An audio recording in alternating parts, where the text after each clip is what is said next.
कौन सी है इसकी 704032, इसको सॉल्व करेंगे आज, ठीक है। देखो, consider the quadratic form QXYZ associated with the matrix, ये आपको मैट्रिक्स दी है और इससे एसोसिएटेड जो क्वाड्रेटिक फॉर्म है उसको QXYZ बोला है, ठीक है। इसको लिखना तो आप जानते ही होंगे, इस मैट्रिक्स से एसोसिएटेड जो क्वाड्रेटिक फॉर्म होती है तो कैसे होती है वो, x transpose B x, okay, जहां एक्स क्या है, XYZ, राइट। ऐसे तो मैंने उसको लिखा है पहले से, ये जल्दी से आप काम कर सकते हैं, राइट। सारे बच्चे कर सकते हैं ना इसको, कोई बच्चा ऐसा तो नहीं है इससे एसोसिएटेड क्वाड्रेटिक फॉर्म को ना लिख सके,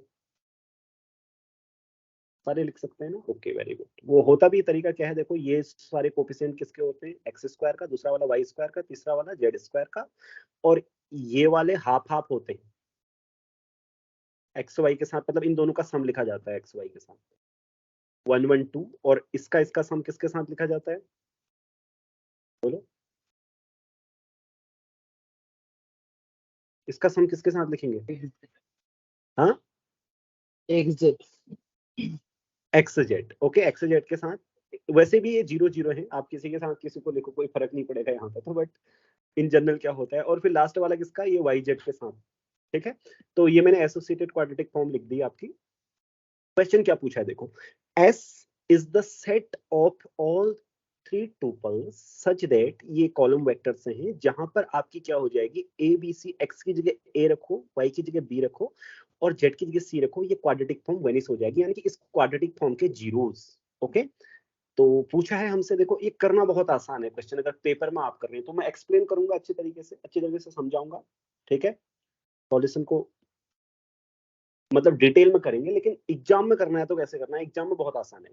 विच of the following statements is false, क्या बोला है, the intersection of S with the x Y plane is a line, the intersection of S with the x z plane is an ellipse, S is the union of two planes, Q is a degenerate quadratic form. आपको fail से ढूंढना है, ठीक है, कौन सा fail से है। तो पहली बात देखो कि क्यू एक्स वाई जेड कब जीरो होगा, Q x y z is zero if and only this is zero, right.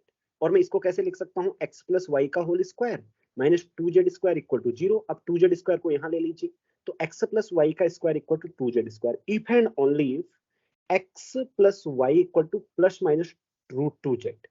मतलब एस क्या है, ऐसे एक्स वाई जेड है एक्स के अंदर जो इनको सेटिस्फाई करते हैं, इन दो इक्वेशंस को, राइट, इन दो प्लेन्स को सेटिस्फाई करते हैं। और आपको पता होना चाहिए ax plus b y plus c z equal to d, ये क्या करती है, प्लेन की इक्वेशन को डिनोट करती है 3D, ठीक है। तो s को हमने ये लिख दिया, s क्या है, या तो कोई भी, अगर एबीसी में उसने एबीसी लिखा है ना, s के अंदर मैं एक्स वाई जेड लिख रहा हूँ, कोई फर्क नहीं पड़ता। सो ऐसे 3 टुपल्स जो इसको सेटिस्फाई करें या इसको सेटिस्फाई करें, वो क्या होंगे, क्वाड्रेटिक फॉर्म के जीरो होंगे। तो देखो, इसका मतलब S क्या है, यूनियन ऑफ टू प्लेन्स है, इसने बोला भी है 3, S is union of two planes, 3 वाला ट्रू है, ओके। दूसरा वाला ऑप्शन क्या है, द इंटर, हमें तो फेल से ढूंढना है, मैं एग्जाम के लिए बता रहा था आपको। The intersection of S with the XZ plane is zero.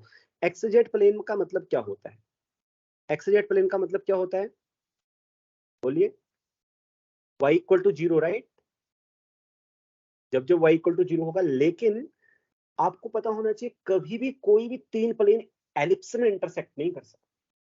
आप देख लीजिएगा, सोचिए अपने दिमाग में कि अगर 3 प्लेन होंगे कैसे इंटरसेक्ट करेंगे, या लाइन में इंटरसेक्ट करेंगे या कभी इंटरसेक्ट ही नहीं करेंगे, right.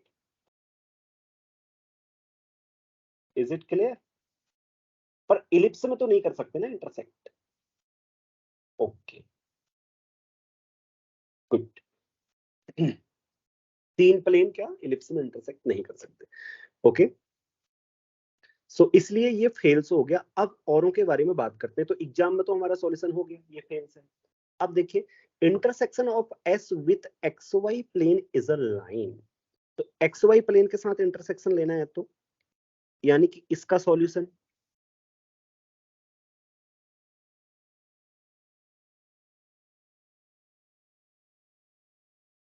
Okay. X Y plane means z equal to zero होता है, एक्स वाई प्लेन का मतलब होता है जहां जेड जीरो हो, ये आपको पता होना चाहिए। अभी मैं ये सब आपको ज्योमेट्री करके भी दिखाऊंगा, पहले इतना जानो। तो what does it mean, it mean z equal to zero. तो यहां से हमारे पास सॉल्यूशन क्या आ गया, x equal to minus y and z equal to zero, right, z equal to आपने 0 पुट किया ना, तो जो इंटरसेक्शन आया है ना जेड इक्वल टू 0 के साथ, वो क्या आया है देखो, मैं आपको बता देता हूँ। एस इंटरसेक्शन जेड प्लेन को मैं क्या लिखूं, जेड लिख देता हूँ। हाँ, ये इंटरसेक्शन आया है कुछ ऐसा, x minus x 0, okay, x belongs to R, okay. तो आपने एक रिजल्ट पढ़ा है, तो ये क्या है पहले बताओ, is a subspace of R cube और not?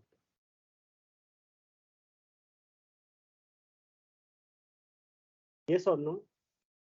It is a subspace of R cube no. So इसको W बोल देते हैं। W, डायमेंशन W कितनी है? What is the dimension W? 1। Okay, so R cube के जो सब स्पेस होते हैं इसके बारे में आपने कुछ पढ़ा है? क्या होते हैं ज्योमेट्रिकली? या तो आर क्यूब होता है, या 0 होता है, या लाइंस पासिंग, यस,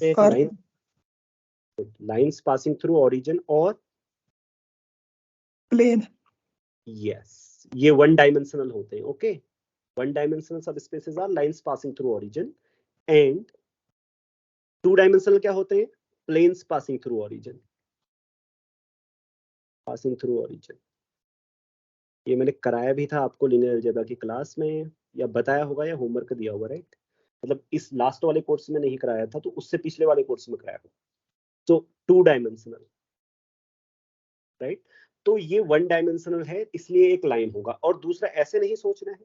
तो अब मैं आपको बता देता हूँ, देखो एक्स माइनस वाई, सबसे पहली बात ये ना, x minus y equal to 0, ये आपका जैसे प्लेन है, इसको एक्स एक्सिस, ये वाई एक्सिस, ये जेड एक्सिस। तो जेड इक्वल टू 0 होने का मतलब क्या है? आपने एक्स वाई प्लेन में खींचना है इसको। आप एक्स क्या आ रहा था, एक्स प्लस वाई आ रहा था, सॉरी एक्स माइनस वाई आ रहा है, x equal to z equal to 0 means जो भी आएगा वो एक्स वाई प्लेन में आएगा। तो एक्स वाई प्लेन में एक्स इक्वल टू वाई क्या डिनोट करता है? X equal to minus y, sorry, x equal to minus y एक लाइन को डिनोट करता है ना, ऐसे जाने वाली, राइट? तो इसलिए ये लाइन होगी। हाँ, केवल ये लाइन नहीं होती है, आपको बता दूं मैं, X minus Y is not a line in the 3D plane, it is a plane. Okay, when Z becomes 0 then it is a line. ठीक है, तो पहला वाला सही है। क्या है? The intersection of S with x Y plane is a line. अब S is union of two planes, वो तो ठीक है। Q is a degenerate quadratic form. Non degenerate quadratic form का मतलब होता है सारी आइगन वैल्यूज नॉन जीरो है। डिजनरेट क्वाड्रेटिक फॉर्म मतलब जो नॉन डिजनरेट नहीं है। तो इसकी आइगन वैल्यूज साफ साफ दिखाई दे रही है, देखो। इसकी आइगन वैल्यूज निकालनी है आपको, तो कैसे निकालेंगे? ऊपर देख रहे हैं ना आप मैट्रिक्स में, ये ब्लॉक्स बनाइए, 1, ये दूसरा ब्लॉक बनाया, तो एक आइगन वैल्यू तो -2 हो गई। अब इसकी आइगन वैल्यूज क्या है?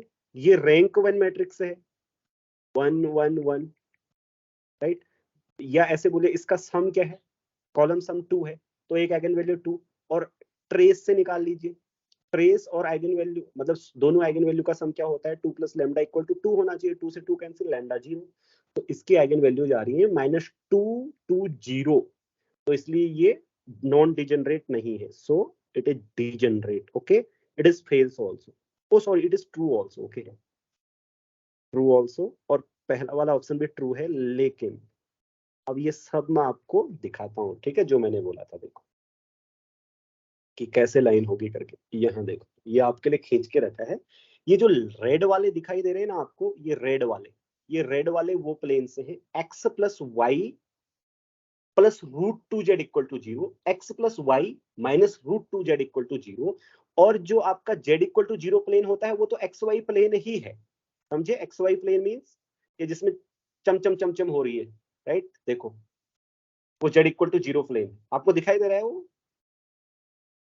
जो मैं बोल रहा हूँ। तो ये ऐसे इंटरसेक्ट कर रहे हैं। अब आपको दिखाई दे रहा है कहाँ इंटरसेक्ट कर रहे हैं? देखो, बीच की लाइन है।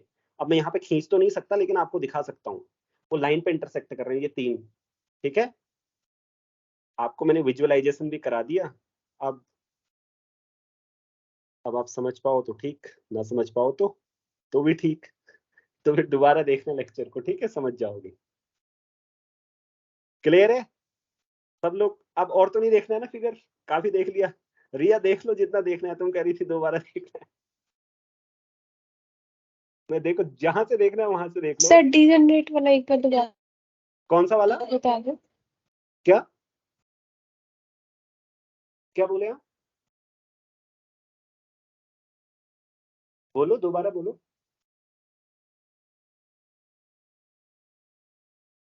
Sir degenerate last option.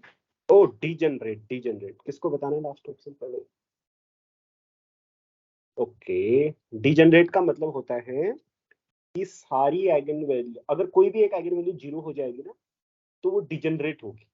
Non degenerate के लिए सारी आइगन वैल्यू नॉन जीरो होनी चाहिए।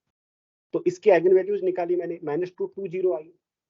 सारी eigen value zero, non zero नहीं है ना, मतलब एक अगर एक भी आइगन वैल्यू जीरो हो जाती है तो डिजनरेट बोलते हैं, तो ये डिजनरेट है। Okay, clear? अच्छा, और किसी को कुछ पूछना है, कुछ समझना है इस क्वेश्चन में? हाँ तो सौमित्र,